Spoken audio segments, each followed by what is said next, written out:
আসসালামু আলাইকুম। কেমন আছেন আপনারা সবাই? আশা করি ভালো আছেন। আল্লাহর রহমতে আমিও ভালো আছি।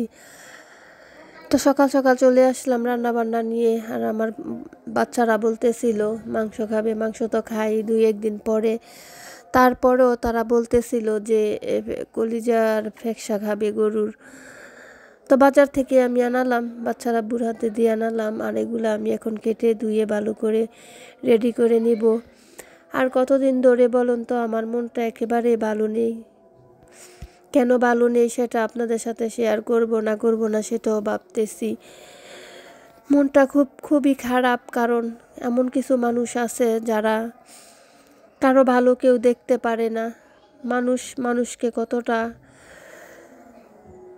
অন্যরকম ভাবতে পারে সেটাই আমি বুঝে পারতেছি। যে এমন কিছু মানুষ আছে যে মানুষগুলা পায়ে পাড়া দেয়, সে ঝগড়া করতে চায় না, তারপরও অশান্তি করে, কারো সাথে মিশতে চায় না, তারপরও মিশার চেষ্টা করে। জীবনের সুখ শান্তি কিছু মানুষ নষ্ট করে ফেলে। আল্লাহ তাআলার কাছে একটা কথাই বলবো, দেখুন, কারো সুখ কেউ নষ্ট করেন না, কারো ভালো থাকাকে মন্দ করেন না। আল্লাহ তাআলা সবচেয়ে অপছন্দ করে এটা, যে যার বাইরে থাকতে দেন। কারো অশান্তি আপনারা করবেন না, কারো শান্তি নষ্ট করবেন না, কারো ঘুম নষ্ট করবেন না, কারো সুখ কেউ নষ্ট করবেন না। সবার হাত ধরে অনুরোধ করি, কারো সুখ দেখে আসুন আমরা সবাই একসাথে মিলেমিশে বসবাস করি, সবাইকে ভালোবাসি, সবাইকে আদর স্নেহ করি। আর যাই হোক, যার ফ্যামিলি তার কাছে অনেক কিছু। সবাই চায় যে ফ্যামিলি নিয়ে সবাই ভালো থাকুক, স্বামী সন্তান সবাই সুখী থাকুক। তাই আমরা সবাই একসাথে হয়ে ভালোভাবে সবাই সবার চিন্তা ভাবনা করি, সবাইকে নিয়ে সবাই ভালো গবেষণা করি। হিংসা অহংকার এগুলা ভিতরে না রেখে, মানুষ বলতেই ভুল হয়ে যায় অনেক ব্যাপারে, অনেক ত্রুটিতে। তারপরে আমরা বুঝতে পারি যে আমরা কতটা ভুল করেছি। আল্লাহ তাআলা মানুষ দুনিয়াতে পাঠাইছে, আর সাথে শয়তানও পাঠিয়েছে, যে মানুষের মধ্যে ঝগড়া লাগিয়ে দিবে, আর শয়তান তাকিয়ে মজা নিবে। তাই সেই সুযোগটা আমরা শয়তানকে না দেই, সবাই সাথে মিলেমিশে বসবাস করি। সবাই একসাথে মিলেমিশে বসবাস করলে দেখবেন সব কিছুই ভালো লাগে। যেদিকে তাকাবেন সেদিকেই সুখ, সব কিছুই ভালো লাগে। তো যাই হোক, আপনাদের সাথে এগুলো শেয়ার করতে করতে আমার অলরেডি কাজটা হয়ে যাচ্ছে। আর আজকে রান্নাটা খুব তাড়া নেই, কারণ সকাল সকালে রান্না বান্না করতে বসে গেছি। তাই ধীরে সুস্থিরে এই কাজগুলো করে নিতেছি। আর ধীরে সুস্থিরে করতেছি বলতে, বাচ্চারা তো বলবেই আম্মু হয়েছে নি।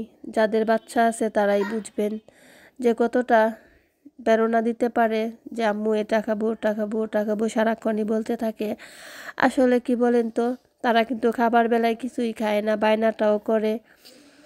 আর বায়না করে তো তারা দেরি থাকে না কখন তাদেরকে দিব। আর খাবার বেলায় দেখা যায় যে তাদেরকে দমকে খাওয়াইতে হয়। তো যাই হোক, আমি সব কিছুই গুছিয়ে নিতেছি, কেটে মেটে দেখে নিচ্ছি।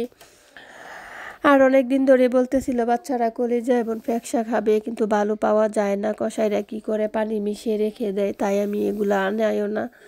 তো আমার বড় ছেলে বলতেছে আম্মু সকাল সকাল যাই কসাই থেকে আনবো, পানি মিশাতে পারবে। তো আমি এদিকে কাটাকুটি করে নিতেছি আর তাড়াহুড়া করতেছি যে কখন আমি এগুলা কাটাকুটি সেরে দোয়াদাই করে রান্নাটা বসিয়ে দিব। আর হাতে কাজ রেখে কিন্তু বসে থাকতেও ভালো লাগে না। এদিক কিন্তু অনেক শীত পড়েছে, ঠান্ডা। সকাল সকালে উঠে পড়লাম, সকাল সকালে কাজে লেগে গেলাম, হাত পাও কেমন ঠান্ডা হয়ে গেছে, কাঁপতেছি, শিরশির করে কাঁপতেছি।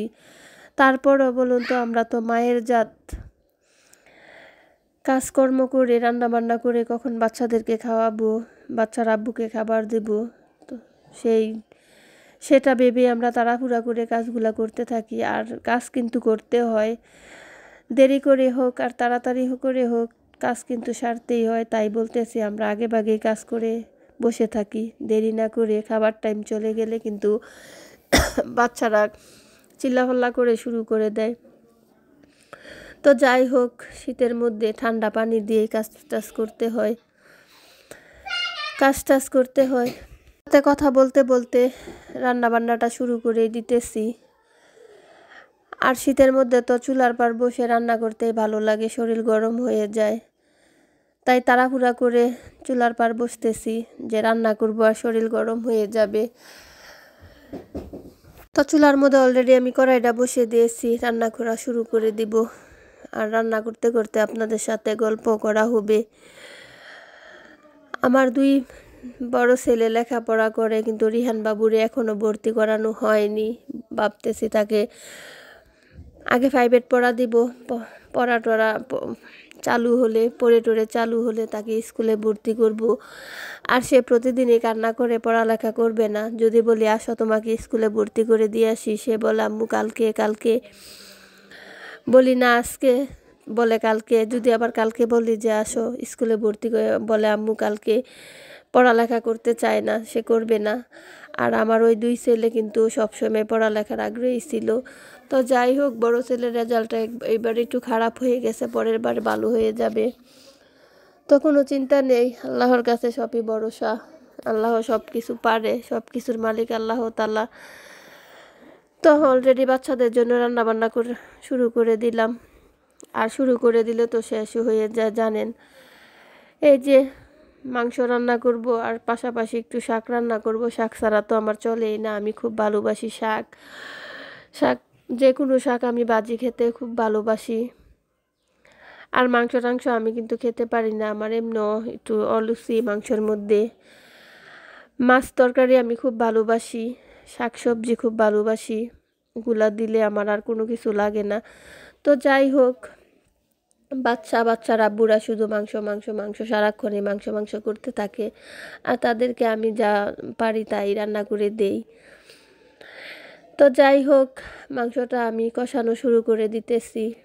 আর আমার ছোট রিহান বাবু একটু পরে এসে জিজ্ঞেস করতেছে আম্মু মাংস হয়েছে। সে কিন্তু খাবে না, খাবার বেলায় নেয়। আর এমন একটা ভাব দেখাবে, সে কত খাবার আগ্রহী, তা সে কত খাবে যেন এরকমভাবে বলবে সে এসে। আর আমিও কি করি, মায়া করে তাড়াতাড়ি রান্না করি যে আমার বাচ্চাটা খাবে। যখন আমি তাড়াহুড়া করে তার কথা রান্নাবান্না করে যখন আমি তাকে নিয়ে দিব আব্বু খাও, তখন সে বলবে আম্মু খাবো না। কেন খাবে না? তুমি তো বলছো খাবে না। তাকে ভয় দেখিয়ে মেরেও খাওয়াতে পারবো না। আর যদিও একটা মাংস তাকে দেই, আম্মু ধুয়ে দাও, জাল লাগে, এরকম বলবে। আর ভাত তো খেতেই চায় না, মারামারি করে পিটাপিটি করে তাকে খাওয়াতে হয় মেরে ভয় দেখিয়ে। বাচ্চারা জানেন তো কোনো কিছু এখন খেতে চায় না। আর আমরা যখন ছোট্ট ছিলাম, আমাদের মায়েরা বলে যেভাবে আমাদেরকে বসিয়েছে সেভাবে বসে থাকছি, কোনো কাল করিনি।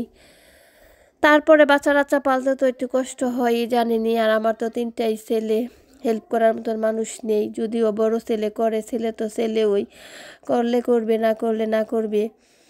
যদি বলি আব্বু এটা করো, এটা করবে। আর যদি বলি ওটা না করার কথা, সে আর কখনো বলবে না। তো যখন পারি আমি ঘরটর গুছিয়ে রাখি। আর যখন দেখি যে না পারি, করি না, আমি করি, একটু শুয়ে বসে থাকি, তখন বাচ্চার আব্বু এসে করে ফেলবে। তো আমি আল্লাহর রহমতে ভালো আছি স্বামী সন্তান নিয়ে। মাঝে মধ্যে খারাপ লোকদের একটু কুনজর পড়ে যায়, সংসারটা এলোমেলো হয়ে যায়। আর প্রত্যেকটা সংসারই দেখবেন এরকম, যাদের সংসার এরকম মাঝে মধ্যে একটু কুনজর পড়ে যায়, তারাই কুনজর থেকে একটু সাবধানে থাকবেন।